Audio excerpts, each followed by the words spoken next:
Qu'est-ce que vous pensez, Alpha, du discours du président français Emmanuel Macron à Ouagadougou qui a reconnu d'abord les crimes de la colonisation et qui a appelé finalement à sortir de cette relation-là?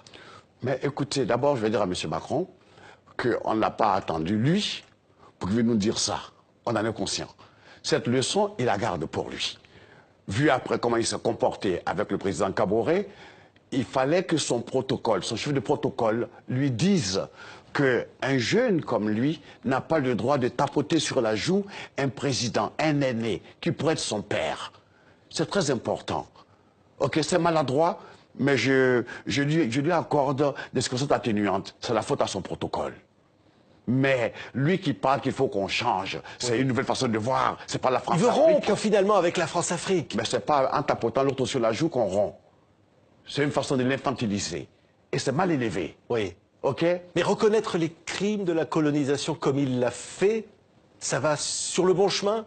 Ce que je voudrais, c'est que les Africains aujourd'hui sont conscients.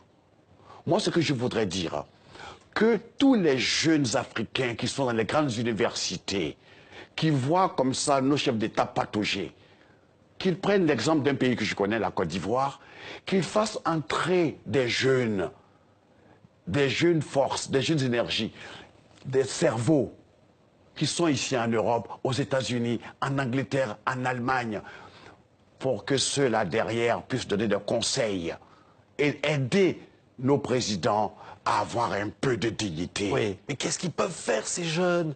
Ces jeunes, on dit. Comment l'avenir leur appartient, oui. Parce que comment on ne laissera pas. Écoutez, j'ai la chance de connaître quelques jeunes dans l'équipe de M. Ouattara. Ils sont brillants. Ils sont polytechniciens. Il y en a plein comme ça. Il y a des Béninois, il y a des Togolais, il y a des Congolais, il y a des Camerounais, il y a des Sénégalais. Tous ceux-là doivent venir à la rescousse. Ils ne peuvent rien apporter ici en Europe. Mais en Afrique, on a besoin d'eux. Il ne faut pas qu'ils soient là et que leur silence et leur inactivité, permettent à des gens de venir nous humilier.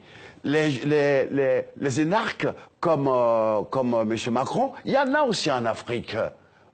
Donc ce n'est pas un petit énarque président qui va venir se foutre la gueule de nos pères et de nos aînés. Il a expliqué qu'il ne cherchait pas du tout cela.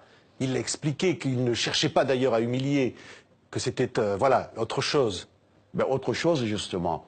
Pour nous, chacun interprète comme il veut. On aime bien Macron, on aime bien sa jeunesse, mais cette maladresse, tu comprends, on l'a pris tous personnellement. Et je souhaiterais que, s'il a l'occasion de réparer, qu'il le fasse.